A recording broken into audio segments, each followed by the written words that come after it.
Hi guys, konnichiwa. Kay aga gumising ng indenyo. Alam niyo ba kung bakit? Abay, a-attend lang naman kami ng graduation practice nitong dalawa kong pamangkin. Itong last practice nila, kailangan daw ay kasama na ang mga nanay. Nandito nga kami ngayon sa terminal ng tricycle, nakapila. Ang daming pasahero ngayon dahil kasama ang mga magulang ng bata. Halos mga estudyante at parents ang mga pasahero ngayon dahil busy ang nanay nitong pamangkin kong babae. Ako na nga ang umattend. Tapos yung panganay kong kapatid ay sa kanyang anak naman. On the way na nga kami ngayon sa school nila sa Silvestre. Si Ate Bing na panganay namin, dalawa ang graduating niya ngayong taon. Isang grade 6 at isang grade 10. Dahil dalawa nga, si Ate Dick naman ang umattend sa grade 10. Sabi nga namin, kami na lang dito ni Ate Dick sa grade 6. Ayaw niya dahil hindi nga daw niya kabisado yung school doon sa grade 10. So, ang nangyari, kaming dalawa ang magkasama ngayon ni Ate Beng. Ayan, ang dami na rin nanay nakaupo sa gilid. Mag-start na nga ang pagmarcha ng mga estudyante. Ako nga ay nandito lang sa gilid, inaantay yung paglabas ng dalawa kong pamangkin. Akala namin ang mga nanay kasama sa pagmarcha nitong mga bata ay hindi pala, manonood lang pala kami sa gilid. Parang support lang talaga sa mga bata sa kanilang pag-graduate. Nabanggit nga ng isang tagapamuno dito sa eskwelahan na year 1992 ay 4 na section lang daw ang mga estudyante nila. Kaya dati okay lang nakasama ang mga parents sa pagmamarcha. Ngayon 2025 ay nasa 16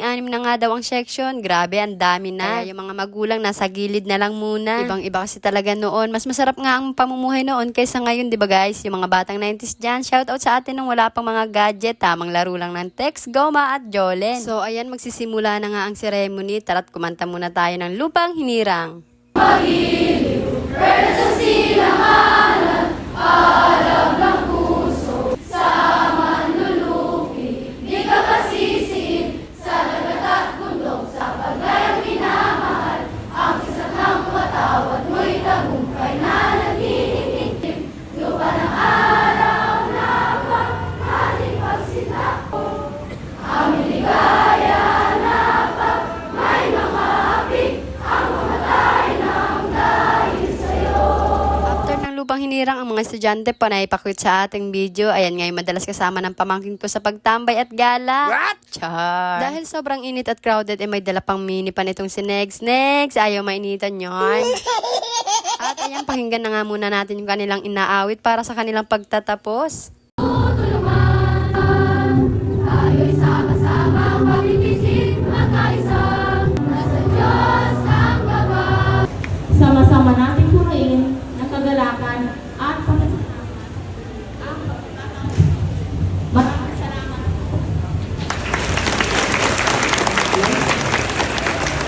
Grabe ang init guys sa napagpwestuhan namin nitong si Ate Beng. Tamang nood nga lang kami dito sa mga estudyante. Isa-isa na nga silang umakyat sa stage niyan. Yung ibang mga bata, dala pa yung kanilang mga toga pang practice. Yung iba naman wala na. Yung sa pamangkin ko nga, ginawa ko munang pamaypay dahil ang init talaga. Walang electric pan sa napagpwestuhan namin. Kaya ginamit ko na lang muna. Itong anak ni Ate Beng, pil na pil talaga yung toga niya. O, ayun nga si Julia, kala mo napakahinhin, no? Abay, napakaharot po niyan sa personal. Lalo pag nakikita yung crush niya, parang bulating inasinan yan.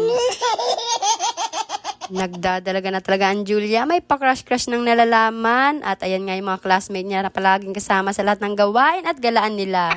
At ayan, kami nga ni Ate Beng, ayan, nakaupo muna sa lapag na puno na kasing upuan. Kaya sa lapag na lang muna kami at para makita din talaga namin itong si Julia at Joshua. At ayan, nag-speech na nga po nung tagapayo. Tara guys, pakinggan muna natin siya. Ninyo, maglaland din kayo sa trabahong 3D. Alam niyo ba yung trabahong 3D? Hindi niyo alam. Oh, tandaan niyo ha. Yung unang D ay difficult. Sabihin niyo nga. Ulit. Ano ba yung difficult? Mahirap. Kapag sinabi ninyo, ako po tapos ako ng grade 6. Tapos may asawa ka na. Ang magiging trabaho mo, difficult. Mahirap. Ano ba yung mga mahirap na trabaho? Pero marangal yun ha, marangal yun. Pwedeng kargador, pwedeng vendor, pero marangal na trabaho yun. Kaya lang, ipapaalala ko sa inyo, ngayon yung pagkakataon para maiwasan nyo yun. Kailangan nyo tapusin ang inyong pag-aaral. Ano yung unang D?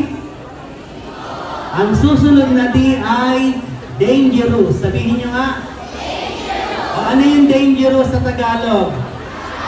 Delikado. Ano yung mga delikadong trabaho? Construction worker, pwede. Naglilinis ng building sa 110th floor. Nagpipintura ng building sa 100th floor. Ano yon? Dangerous. Pero, marangal naman na trabaho yon. Kaya lang uli, pwede nyo namang maiwasan yon. Yung pangatlong D, dirty. Sabihin nyo nga. Dirty. O ano naman yung dirty? Marumi. Ano yung mga marumi kayong trabaho? Pwedeng tagalinis ng pusali, tagahigop ng pondo ng dumi. Pero, ulitin natin, marangal na trabaho yon. Kaya lang, pwede natin iwasan kung tayo ay magpapatuloy na mag-aral. So, ano yung huling D? O, ano yung una? Yung pangalawa? Yung pangatlo? Oh, mga bata, mag-aral daw na mabuti para hindi daw kayo mapunta sa tatlong din na yun na nabanggit at para maiwasan yun. Para ng elementarya na Silvestre Lazaro. Para ng elementarya ng Silvestre Lazaro. Sa paglipas ng oras sa hamon. Para ng aking kaibigan, turo at kamag-aral. Dala ko ang alaala na sa ating nagdaan. O sa may kapal. Naway sa panibagong bukas o ang alaala na sa ating nagdaan. Dalangin ko sa may kapal. Naway sa panibagong bukas tayo ay magtagumpay. Ayan, kakalungkot din talaga ang kantahan kapag graduate na, no? Marami din kayong mamimiss sa pagsasama nyo ng mga classmate nyo. At ito na nga, patapos na din ang practice, pwede na daw umuwi ang mga magulang, pero ang mga estudyante ay magre-recess lang daw muna. Muntik pa nga magkagulo, guys, ang daming people. At bago pa nga matapos itong aking mini vlog, don't forget to follow, like, and share. Thank you for watching. Bye-bye!